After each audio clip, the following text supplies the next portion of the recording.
Appamada and its programs are supported by your generosity, and your generosity and support makes such a difference. You can find a link for contributions on the website at appamada.org. Thank you.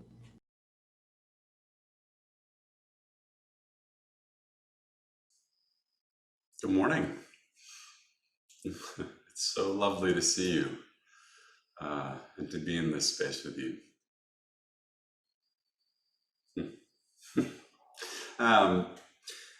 Before I dive into my talk today, I just want to take a moment to remind you that we have our All Sangha meeting next Sunday. It's a really important time for us to come together, and our board members will be sharing updates about our community and about some developments and in our life of our Sangha, and also give us a host of practice opportunities. So I strongly encourage you to come, bring a friend, remind a friend. It's a great opportunity for us to come together.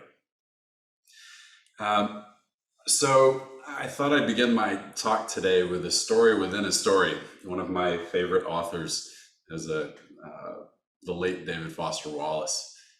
He gave a now famous commencement speech to the Kenyan college class of 2005. And in it, he sort of gorgeously illuminates some portion of our human predicament with a tale of fish. Here's what he says. There are these two young fish swimming along, and they happen to meet an older fish swimming the other way, who nods at them and says, "Morning, boys, how's the water?" And the two young fish swim on for a bit, and then eventually one of them looks over at the other and goes, "What the hell is water?" Commenting on this tale, Wallace says, the immediate point of the fish story is that the most obvious, ubiquitous, important realities are often the ones that are hardest to see and talk about. And I think it's this way with our theme of silent illumination. To practice it is to be a fish aware of the water. It is to acknowledge, meet, and relate to that in which we swim, but often ignore. So maybe you're a little bit like me, that when you heard Gogu write about, or Flint and Peg talk about silent illumination as a practice for this practice period, a part of you wanted to throw up. Part of me did. Or maybe it contracted into a tight little wad in your back. Or when you heard about the practice of silent illumination being grounded in contentment, maybe a part of you voiced a story of, "Oh, I'm not good at that." Or, "Do I really have to?" Life often feels a lot more like noisy haze to me than silent illumination. And I'm fairly practiced at discontent. So practicing contentment can be like flexing an untrained muscle. Hell, I've been rewarded for brash acts of dissatisfaction in my career and my life in lots of places. I've animated an entire professional life with righteous disgust as what passes for public education for poor kids around the country, and disgust and contentment don't seem to make good bedfellows. So a few of my more practiced parts met this call to contentment with some fierce resistance. Maybe you had some resistance too. At this point, I want to make a quick aside. Some of you know me, some don't. I'm an educator by training. I've been a teacher, a principal, a system leader, and I now train teachers and leaders all around the country. So it's possible during my talk today, I might deploy some of my teacher moves and invite a little interaction along the way, maybe a raised hand or at least a pause to consider. So I hope that works for you. And as we dive into this theme of silent illumination, I'll offer up a teacherly confession first. I confess to you now that I unwittingly lied to students for years. I've taught every grade 5 through 12. I was an ELA teacher, English language arts teacher. More accurately, I taught them half-truths. I fibbed to middle school students, no less. You see, as part of my English teacher duties, I would teach kids parts of speech, which entailed descriptions of nouns and verbs in particular. And it's here where I've been fibbing. So I'll demonstrate for you how I would teach nouns to kids in middle school in particular. I'm going to slide a little bit because I've got some sun in my face. So when I was teaching them, I'd use a kinesthetic gesture. And I'd say, nouns are people, places, ideas, or things. And I'd point outward like this. So people, places, ideas, or things. A really simple kind of kinesthetic gesture. And then I teach them verbs by saying verbs show action or state of being. And this is before I was practicing, but they got it instantly. And I taught them that noun thing, a little gimmicky, yes, but I pointed away from myself, and I realized that it's with the nouns that I find myself now to be a little bit of a liar. You see, as we dive into this practice, our assumption of thingness starts to come into question. Nouns seem less familiar. Sure, in the conventional sense, things exist. I can hold a pen or embrace a person or conceptualize social justice, for instance. But with a little sitting, or maybe a lot of sitting, this kind of thingness comes into question. These things start to appear more as conventions than hard realities. And the practice of silent illumination, at least in my experience, dissolve this thingness in particular. But you may wonder what all this has to do with fish and contentment and whatnot. A good question, and Gogu has something to say about that. So I'm just going to read a small portion from Silent Illumination. Contentment counters and overrides our constant tendency to grasp and chase after things. Contentment has the flavor of being at ease, grasping nothing, lacking nothing. It is being open and leisurely. It is in this state, we don't make anything into a big deal, while at the same time we engage with the freshness of each moment. Cultivating an attitude of contentment is engaging with and yet not grasping at causes and conditions. The last line seems important. So, cultivating an attitude of contentment is engaging with and yet not grasping causes and conditions. He goes on to describe the three attributes of contentment the Master Hui Ning describes in the platform scripture: no thought, no form, and non-abiding. And it's this teaching around no form that I'd like to dwell with you a bit today to unpack the problematic thingness that we seem to misapply in our daily lives, or at least I do. So if this Dharma talk had a title, it would be, what if there are no things? And it's this question, among others, that silent illumination invites us to consider. How would we live differently if we took seriously an understanding that what we call things, solid as they feel, are more accurately interactions? How might we live if we seriously take what Analea calls our process character? In short, how might we live when we understand quite literally that there are no things? And to be clear and a little redundant, I'm suggesting that things really, truly do not exist. Our experience of fixed thingness itself is a result of particular causes and conditions, many of them psychological, more of them physical. We are subject to physical forces which beget certain kinds of experiences. Gravity, motion, time all have their due. And within these forces, seemingly static forms appear unceasingly solid. Mountains, water, tractor trailers, and beautiful strangers all appear to us to be constant and separate. Physicist Carlo Rovelli describes this beautifully in his book Helgoland, and I'm going to ask Nancy if you can pop up that quote, that first one on the slide. It'd be great, because I'd love for you all to see it.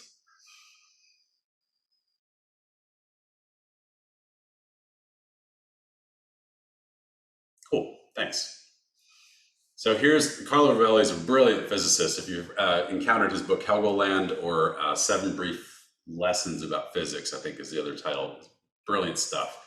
But here's one quote that really resonated with me in his work. We think of the world in terms of objects, things, entities. In physics, we call them physical systems. A photon, A cat, a stone, a clock, a tree, a boy, a village, a rainbow, a planet, a cluster of galaxies. These do not exist in splendid isolation. On the contrary, they do nothing but continuously act upon each other. To understand nature, we must focus on these interactions rather than isolated objects. And so here's my first invitation to engage and interact a little bit here. So just take a moment to pause and consider, where have you experienced interactions that transcended particular people, places, and things? Just sit with the question for a full minute and see what you recall, see what shows up in your body.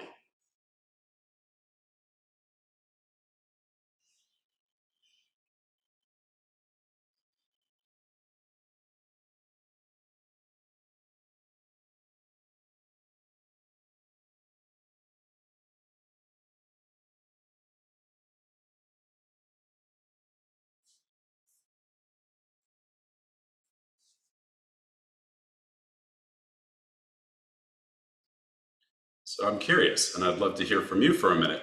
Yep, in the middle of the talk, not just at the end. Where have you experienced things that have transcended particular people, places, or things? Where does that sort of resonate with you in your experience? If you just want to raise your hand, you can close this, Nancy, so folks can raise their hand and we can see them a little. I'd love to hear from 2 or 3 folks. Okay, Monica.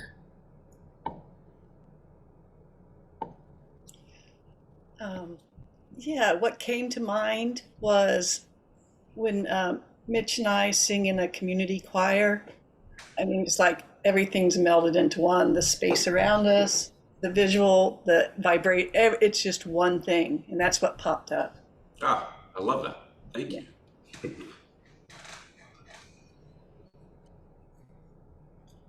We have Anne.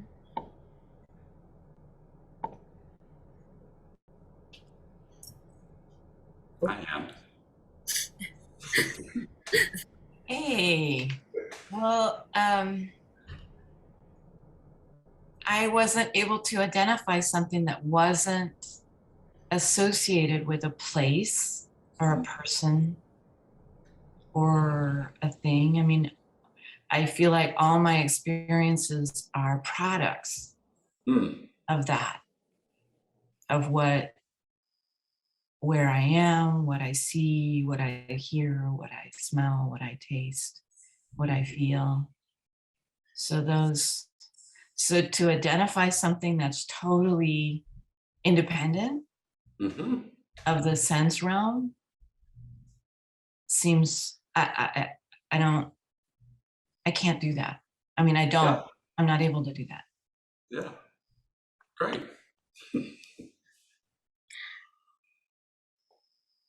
Thanks, Anne. We have Becky next.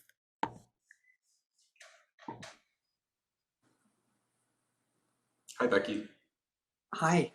I like when Monica said that one of the things that came to my mind was when singing with other people is a time, but also when meditating with other people, I've experienced it, and doing qigong with other people. There and some moments when I first knew I was in a setting like a magnificent forest or sitting on rocks next to the ocean, that I have some moments where all of the things disappear and the experience of the moment utterly and without, I mean, somehow without. And it's something that's always just felt a little, odd to me when I experienced it, and yet really, really felt amazing. Yeah. And then I didn't know what to do with it necessarily, but I just had it. It's So those are the ones that I have experienced that I think relate to what you're talking about. Yeah, I had one when I first came to Appamada. It was a disorienting sort of dissolution of things in the first Dharma talk that I was here, which caught my eye. It caught my interest, right? So thank you. I think, Nelda, I'm going to have you be the last one for now, and Jess and Kim, I'll give you, there'll be more opportunities in a little bit, but Nelda, what are you thinking?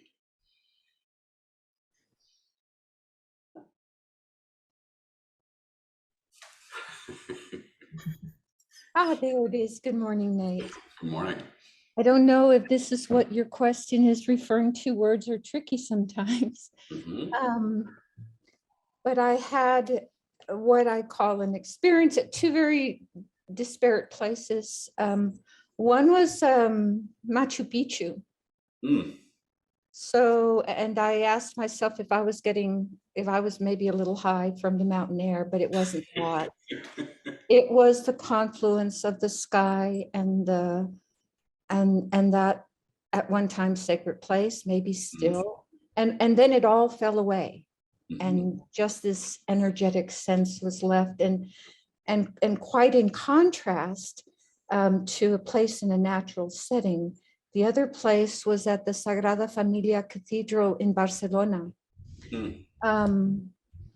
Walked in there and at first was struck by the artistry of the things and the sounds and so on, but then became, the only other word is the same word, struck by the energy that had created that place and was there holding that place.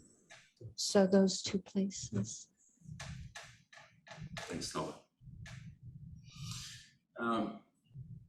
With this kind of talk, when you're talking about interaction, sort of, and the sort of dissolution of things, it's easy to slip into abstraction. And I'm quoting a quantum physicist, so abstraction kind of comes in here. But my hunch is that most of us can recall and experience, or in fact, even maybe find ourselves living in a space where things feel less solid. And that the conventional everyday reality opens up to the possibility of a reality that's somehow kind of more real.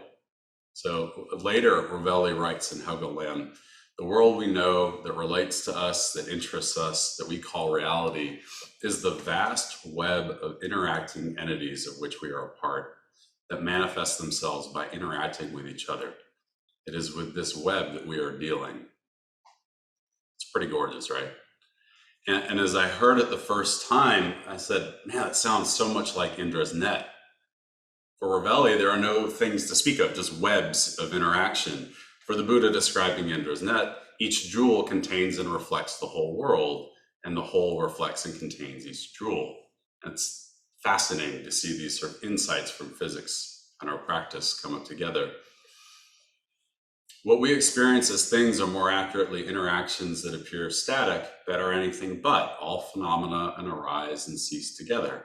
When attuned to this, we experience things as it is, as Suzuki Roshi famously said. Forms start to slip away. In writing of no form, Gogu sounds strangely like a physicist, or perhaps Ravelli sounds strangely like a Buddhist. I'm not sure which, but here's Gogu. And Nancy, if you want to put that second slide up, that'd be great, so folks can read along too.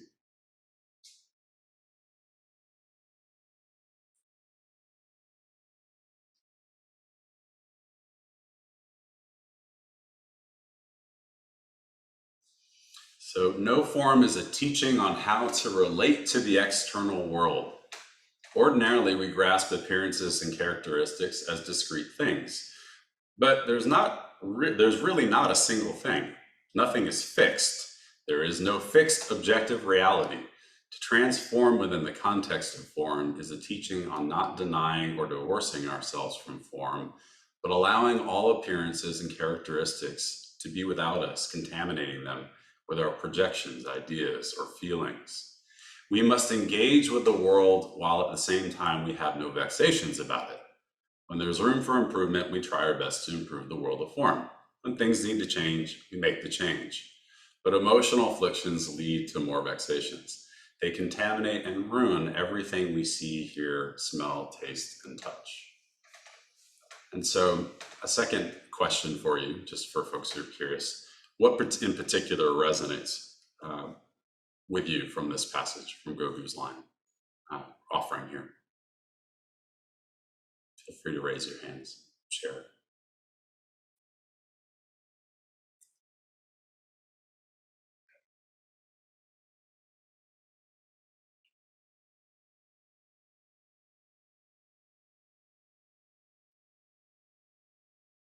Hi, John Eric. I really resonated with the line to engage with the world, but have no vexations around it. Not saying just give up and float in nothingness. Still engage, but don't attach if you can help it. Thanks.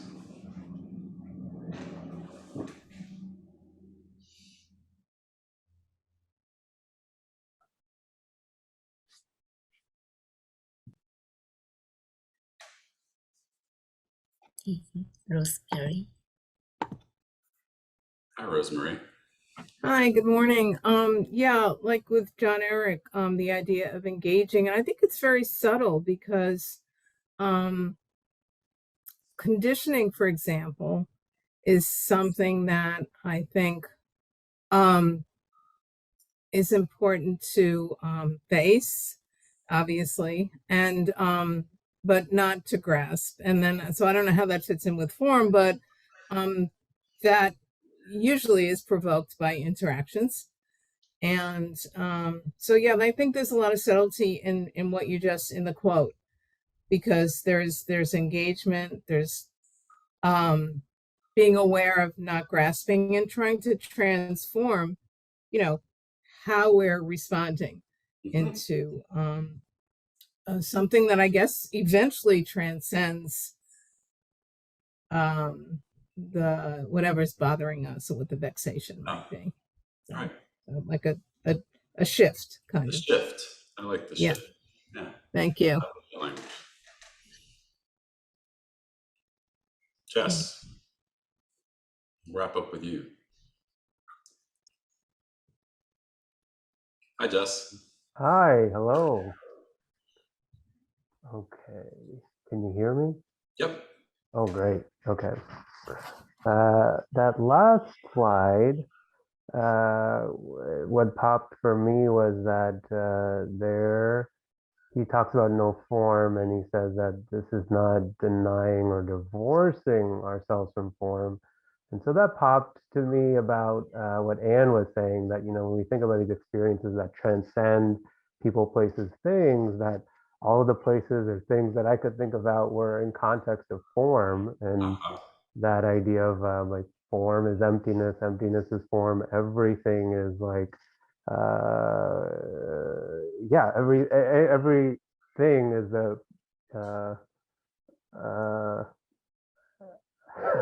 I'm trying to say here, everything has sort of has a form, and we interplay with it. And I was thinking about you, this experience. I was thinking, like, here you are, you're talking, you're giving this practice discussion, and then all of a sudden this light comes, and boy, was it coming and shining all in your face here and there, and how that kind of changed what was happening. And then, I put my headphones on to hear it, and then when you were talking about like just discontent and content, I had feelings come up within me, and then how am I relating to my feelings, relating to you, and all of this interplay, interrelation was one of these experiences that transcend, but is still couched in form, right? So that was, anyways, that's what I wanted to share. Thanks, Jess. As I read this passage, there are a couple of things that pop out. If you first, Grogu and Rovelli sound eerily similar. The lines about nothing is fixed, no objective reality sounds a lot like the vast web of interacting entities. So that's interesting. I think the second thing that really lands with me is this language of contamination, which elicits a particular kind of embodied response from me. Some of me starts to clench around even just reading that word. But there's more recognition with it. So here's the story of personal contamination. My son, Parker, who will turn 3 later this month, is a beautiful and loving whirlwind of joyous madness. He tends to, as most toddlers do, engage with the world in ways that perplex and vex my adult expectations. Chopsticks are used as racetrack obstacles. Strange animal sounds emerge frequently during dinner conversation. And bathrooms are public domain at all times for all people, even guests to the house. And sometimes I lose my marbles and rebuke him for being something other than what I want. At almost 3. And in so doing, I turn this vivacious human process into a thing. I make him an impediment, a difficulty, a nuisance. I move from experiencing and relating to him to trying to control or explain him.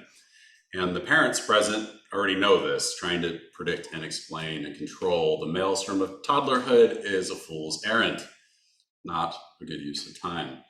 But when I turn my son into a thing, he feels it when I turn him into a nuisance. And the quality of our relating shifts dramatically.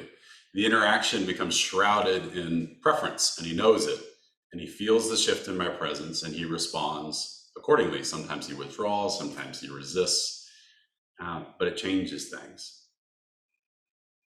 Gogu says more of this contamination. This is the last one to put up, I think, Nancy, last long quote. This is one just to sit with.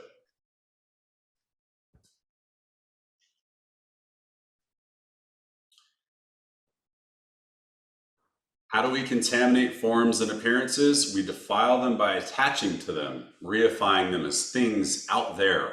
When we make everything into a thing, everything we can touch, every touch can become a problem. For example, I have a student who makes a big deal out of everything. Every task she takes on, however small, she makes it into a thing. And it's always a struggle, always complicated, because she overthinks things. I have another student, and for him, everything he encounters is not a big deal. Yet because he feels it is not a big deal, all sorts of unexpected things come up and he makes mistakes. Still, that doesn't really bother him. Both attitudes are problematic. Both follow their own ideas about things out there. Both have contaminated the form with their own habit tendencies. This is not the meaning of no form. Engage with forms and appearances, do what is appropriate, but without grasping onto fixed ways of doing things. Let me print that last one, because it feels one like a line you want to settle into your bones. Engage with forms and appearances and do what is appropriate, but without grasping onto fixed ways of doing things.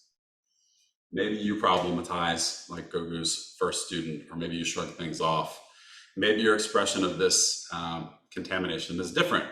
Maybe you've noticed how you contaminate your own connections with others, as I do with my son sometimes, or lose the ability to taste a delicious meal, or stop seeing and hearing the beauty of the natural world, or generally just stop experiencing. This seems to happen when we turn interactions into objects. Here's what I've noticed lately. I notice a lot of my problems and the problems of those around me, voices, complaints, follow a similar format, namely that the nouns won't stop verbing. What I mean by that is Parker won't stop fussing. My boss won't stop micromanaging me. The damn dogs won't stop barking. The dishwasher won't stop clunking.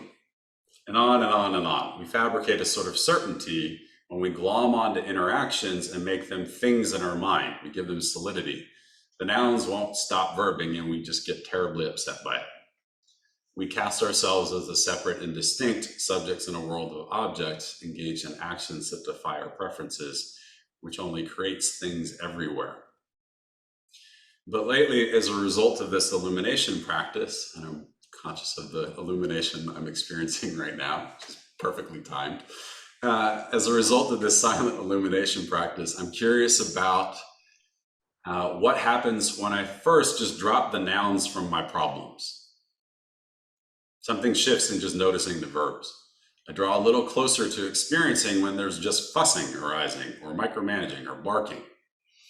And if I'm particularly skillful, the verbs don't even matter that much. And there's just experiencing the sights and sounds and feelings of being engaged with an ever-changing toddler or a goofy loud dog. There's noting the squeeze in the lower back and the secretion of foul thought that comes when the boss comes to follow up on a task, and so on. When contentment is present, even the verbs mean less. But most days I'm content just to move away from nouns and towards verbs. Something that feels like honoring, or maybe shows up like dignity, emerges in the recognition of the flow of causes and conditions. There's something that avails itself to us through this practice of silent illumination.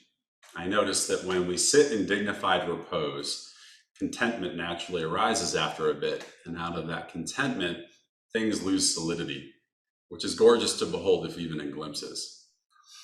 As I heard a student at an intensive, at the end of an intensive or a retreat once say, the trees are just beautifully treeing, and the birds are just birding, are always birding. Gogu reminds me that silent illumination is always available, always accessible, not so unlike the fish in the water. Silent illumination is just the natural, lively expression of moment-to-moment experiencing. Technically, we cannot cultivate it. It is simply what we do, moment-to-moment experiencing. So, causes and conditions refresh themselves moment by moment, and we're blessed to be here, experiencing each one of them. I'm thankful for this practice and for this beautiful Sangha, and I'm grateful that we can experience a few moments together this morning. Thank you very much. So I thought I'd just sort of open up to what are things that are arising for you, anything that's coming up or things you want to say in response to this chat. And if it's helpful to have a question or two, you can think about where you've experienced being caught by things and forms, or where you've experienced freedom from those things and forms. But curious to hear.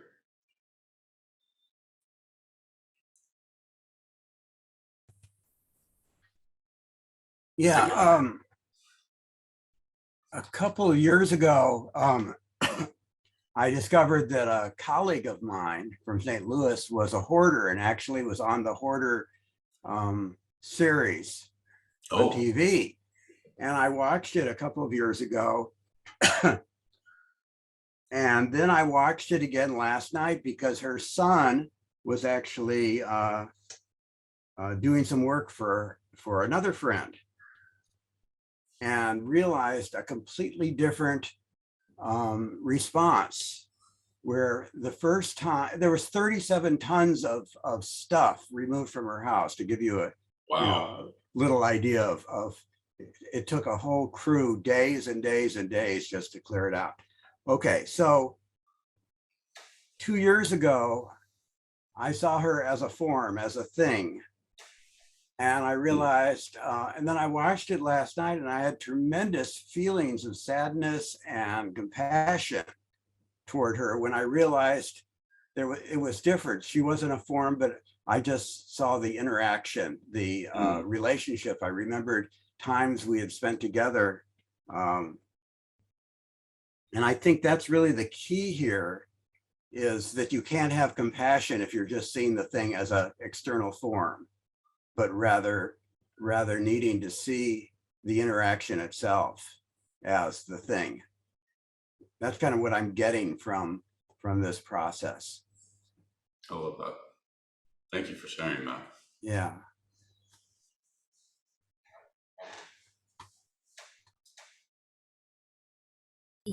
Monica. There. Can you hear me? Yes. All right. So I just want to comment on a quick thing, is that as you were speaking and talking about the interbeing, when the lights came on your face, I'm very visual. I started saying, that's Indira's net. Each of those reflections was already, you were right in the middle. We were all reflecting. I wasn't even thinking of the trees. I was just seeing reflections between every interaction of us here on the Zoom. And I just wanted to offer that. And then you started talking about Indira's net. So talk about connection. That was a visual part of it. Nice of nature to comply with the teaching.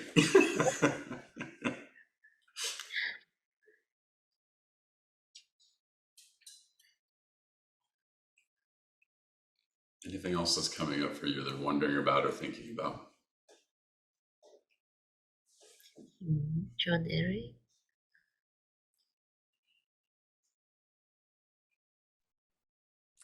I had a question come up, which was not necessarily a question you need to answer, but just a question that arose in my awareness was, where do I get caught in perfection and where do I get caught in shrugging things off too much? Oh. And how do I know, to steer the rudder one way or the other? Yeah. Seems a very interesting practice question. No, I might need to write that one down. How did you start to play with it yourself as you were entertaining the question? Yeah, I don't really have a solid answer for it. Really, just I think for me, I just felt the need to get still, and just really sit with that, and how, where can I feel into? Am I shrugging this off too much? Where am I caught in perfectionism, which is, or what I'm calling perfectionism, in those examples? It just seems like a good inquiry to hold, which when thinking about nouns and actions. That resonates with me as I'm leading my first Sunday service here today. Oh, the perfectionist tendencies in me are on high alert.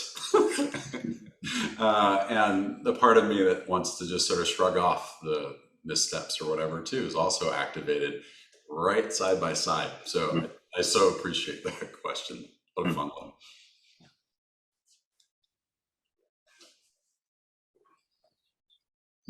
And next.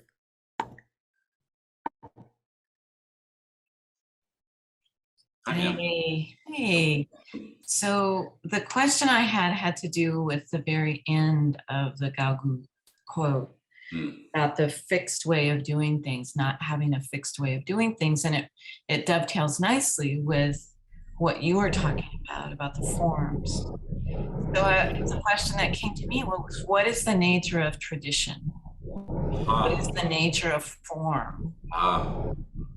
If in the context of not being bound by a fixed way of doing things, I mean, how do we hold both of those things? And again, like John Eric, it's not a question I expect you to answer, but that really struck me. Well, I'm curious how you're questioning that, because I have a response based on this morning to that. But I'm curious, how are you thinking about what's the place of tradition or form? I don't really know. I think an American Western sensibility about it is pretty different than an Eastern Japanese or Chinese sensibility about it. Which in itself is a way of answering that question, that it's all conditions. Yeah. I think Speaking of the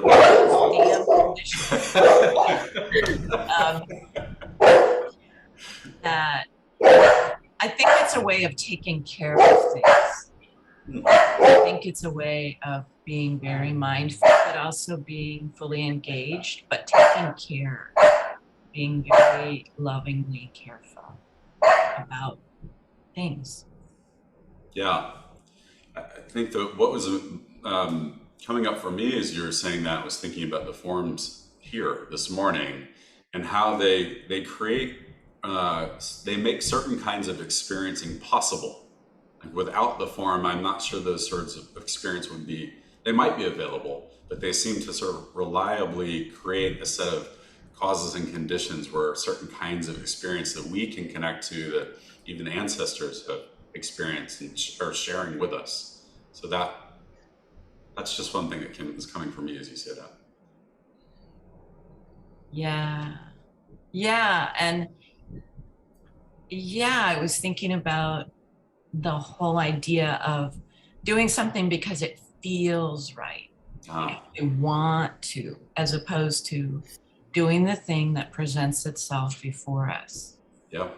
Not being pulled around by, well, do I feel called to do this? Does this resonate with my bliss? But just to say, okay, this is the thing that is here, and I will do it, and I will take loving care of it.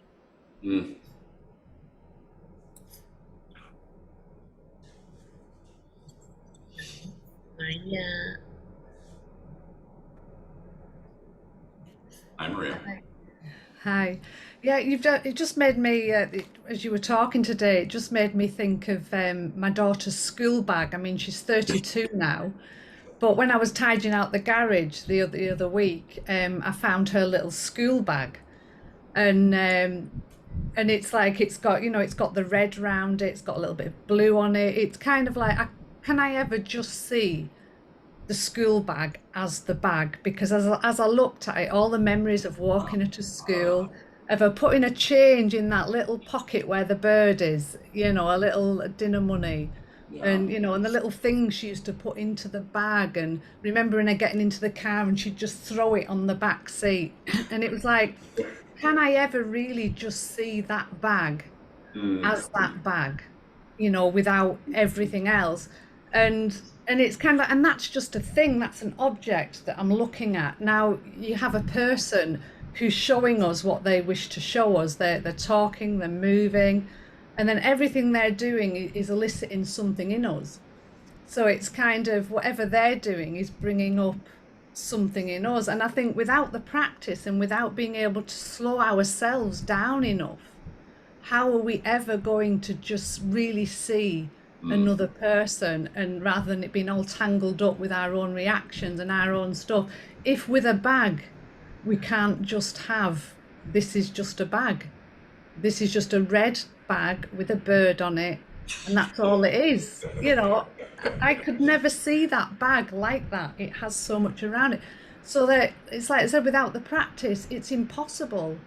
I feel it's impossible to ever see or experience another person as them if we never slow down enough or take that time to really just get to know what it is we do and what happens within us and what our own reactions are, and what's them and what's us, and what's the between. How can we ever do that without, we do this, don't we? How can we ever do it without slowing down and sitting and just being with? So that's what all this is.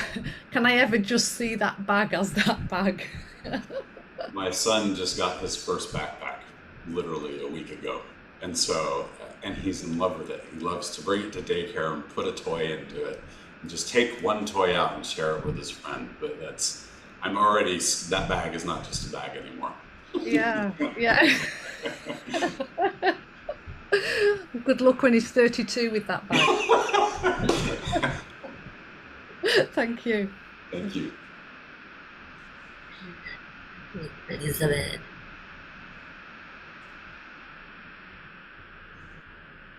Hi there. Hi. When you talked about Peg and Flint's talk about silent illuminations and all your reactions that came up, mine was just, it was so over my head. And I just, and slightly embarrassed about, why can't I get it? Like, I don't even understand what they're saying, and was that me grasping? I don't know, but it was, I have to revisit their talk because so much just went over. But when you put up that first slide, and you talked about transcendence, for me, it was much like Becky had said that, when I'm in nature, I lose everything. Everything seems to shed. And I think about, all the possibilities, or it's like my mind opens up. And then I immediately think about Suzuki Roshi and his idea or commentary on big mind. And I'm like, I struggled with that for so long. Like, what does he mean by big mind? And I wonder, is that what it is? And then is it related to silent illumination? Yeah. And I don't know. That's just what came up for me. So that was it. And I've never been to Tassajara, but I've been near Tassajara, and I have that sense of being in nature and immersed in that, and kind of wonder. I can almost see him talking about big mind in that context. Mm-hmm. I'm like, oh yeah, this is unavoidable. It's all right there. Yeah. Yeah. Thank you.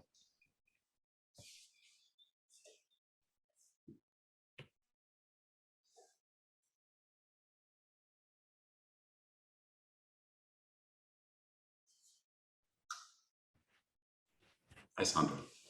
Hi, Neda. Well, thank you so much for bringing this. what brought to me all this is really the sensations and perception in my body, in every action that I'm doing in my life. You know, any experience with form is basically, what do I feel? What are those very tone things in my body? So I'm just practicing more and more for the last couple of years with that. And just, it's amazed me every time how my body just pull me to wherever it is. And I'm not saying it's all the time, because the conditions are coming, you know, conditions comes and goes. But when I'm just with that sensations in my body responding to that form, I can see I can dive completely in that, what you're saying, that Carlo, the physicist, there is no distinction one to another. And it's when we can sometimes experience with satsang. I love that. And I've always struggled into the embodied aspects of our practice are only now starting to sort of come online after a decade of doing this. There's a really good quote by Ken Robinson, who's a famous educator, and he says that professors look at their bodies as sort of a transport for their heads. For their heads and their thoughts, right? And I think I've lived in that space. So I love the way you're describing listening to your body that way. Yes. Thank you. And it's a practice. It's a fierce one. Thank you.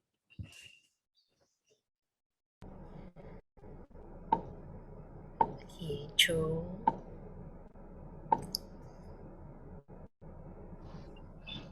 Hi, Joel. Hi, Nate. I want to say thank you for such a wonderful talk, and how it's opening up so much, and how lively this discussion is, and how you found a way to connect with things that are really enlivening for so many of us. And it's delightful. And I just wanted to say that I'm connecting particularly with a couple of things that Anne was talking about before, that part of what I take, because of my habit of mind, from the Buddha's teaching is that we exist only through our contacts with external objects. You know, we hear sounds, we touch, we have sensations of touch, we have sensations of taste, etc.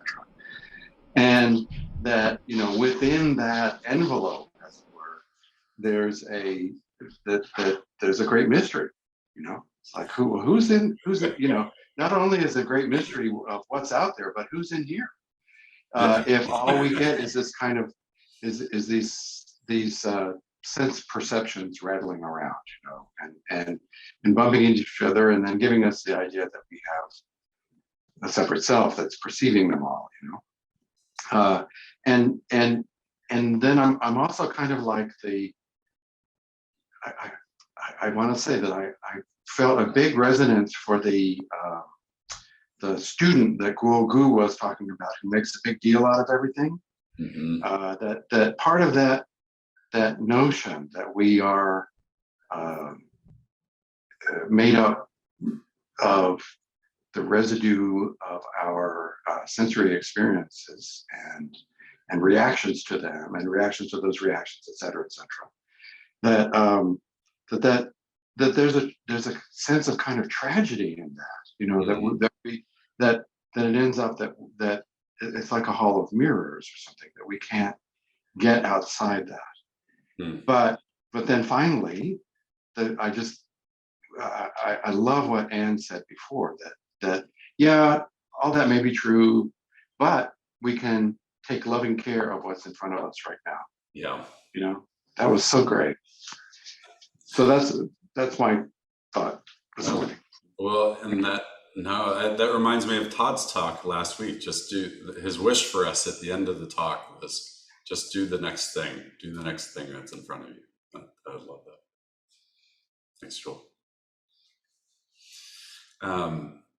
Rosemary, we'll finish with you and then we'll wrap up.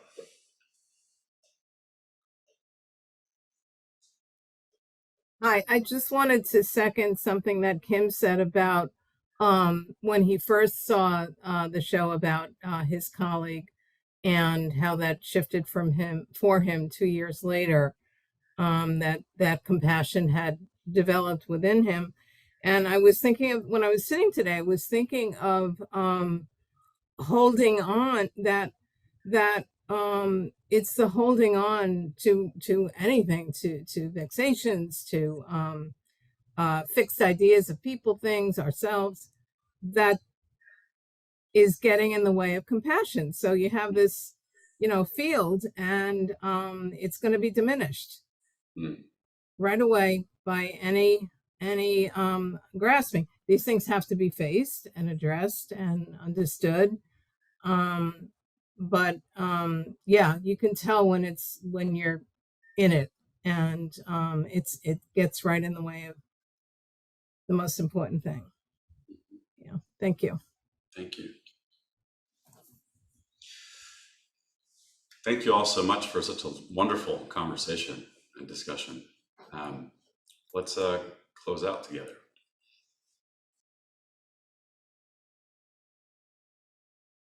Well, I thought I'd hang around for just a minute or two and see if anybody else wanted to check in and say hello.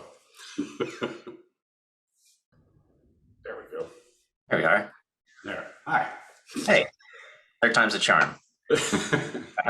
I just wanted to say thank you, Nate. This was a phenomenal subject, and I love the way that you wove in the quantum physics piece. I always find that so very compelling, and an incredible match for our path and our teaching. So thank you.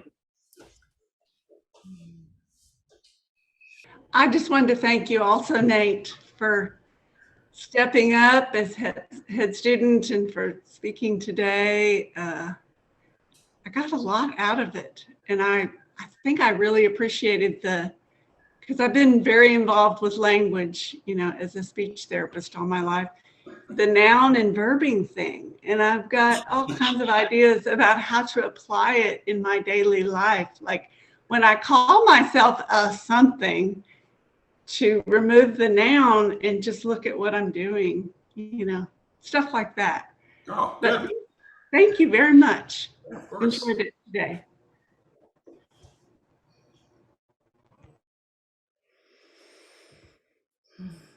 Darcy, since we don't have hands raised, if anybody else wants to jump in, if you want to call on somebody else, just check in and say hello. You're welcome to just see what's moving for people who are around. Say hi.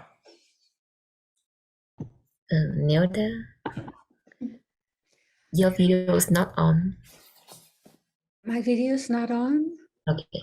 It is. I'm going to echo the thank yous, Nate. It was lovely. What you brought and what created this amazing gumbo with all that everyone shared, because it was exactly what you were talking about, that confluence of being with all that is as it is, and how it created something exponentially more wonderful without it being a thing between and among us. So thank you for starting that conversation. Thanks, Colin. Thank you, everyone. Yeah, thank you, Nate. It was, as Jo Beck once said at the end of a talk, she asked if anybody had anything to say and there was just silence. And she said, well, I think I've gone and knocked everyone out. And I think that's how I feel a bit about your talk. Like this, it's so rich and there was so much in it that it will move in me over the next few days, and things will come up, and then it'll be like a few days later I'll be like, oh, I'll have a question or I'll have something coming up. But it was so rich, and it, like I said, it's still moving. So yeah, thank you very much for that, for this talk. It's been wonderful. Good.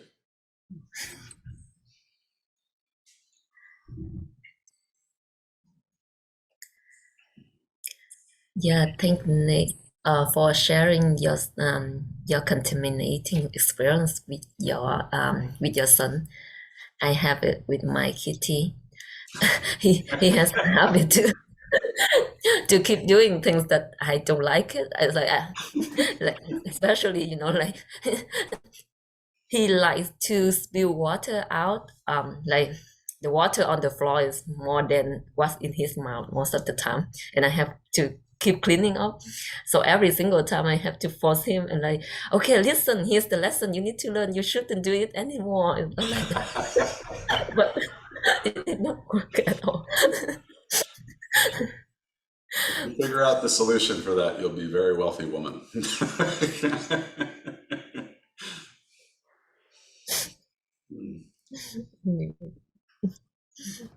Thanks, Nancy. But it's amazing, isn't it, how our perceptions change? Like, you know, when I've got all the time in the world and I'm driving somewhere and everything's fine, people are coming out in front of me, it's fine. And then we're in a rush and we need to get to an appointment. And then it's like, oh gosh, this person's in front of us and oh, this person's driving so slow. How our whole perceptions and the way we interact with the world can change depending on where we're coming from inside ourselves or how we're approaching the situation. I was just gonna, with my kiddo, I'll notice my wife and I walk into the room, you know, from different places, having had different experiences, and we have the same child and totally different experiences of the same child based on whatever nonsense we're bringing from the, you know, our previous experience. Often my wife is the wonderful doting one and I'm the, you know, snippy one who wants something to be cleaner than it is or whatever. So, love that. Traffic is the eternal teacher.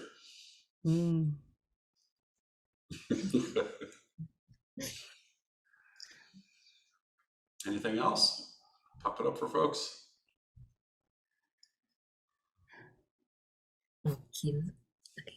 So what's really challenging for me is the confluence of form and emptiness, or of small mind, big mind, and how it's so easy to think of silent illumination as just being one or the other, you know, like big, but it really, this combination is just really difficult. So I might be so engrossed in the feeling about my colleague that I forget about her, or I might be so engrossed about, oh, this was my colleague, that I forget about the feeling, you know. But how, that's something that I know I need to keep digging at, thinking about, figuring out, being with how to do that is really a challenge.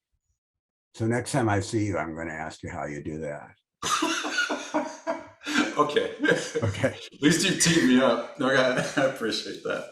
You know, when you're describing that, Kim, you know, the thing that why I like the physics thing so much, and Ravelli talks about the Newtonian physics versus quantum physics. Like, you know, Newtonian physics, like apple falls from the tree, hits you in the head. Well, yeah, that's true.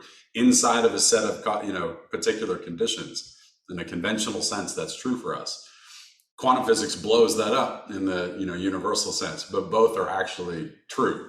So, and the first one gives you a bump on your head, right? Yeah, that's right. It feels very real, even if it is apparently less so.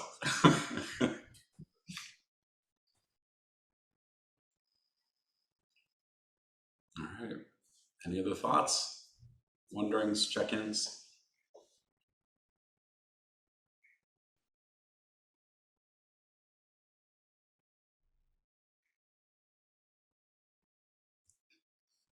So lovely to spend this time with you all. Have a lovely afternoon.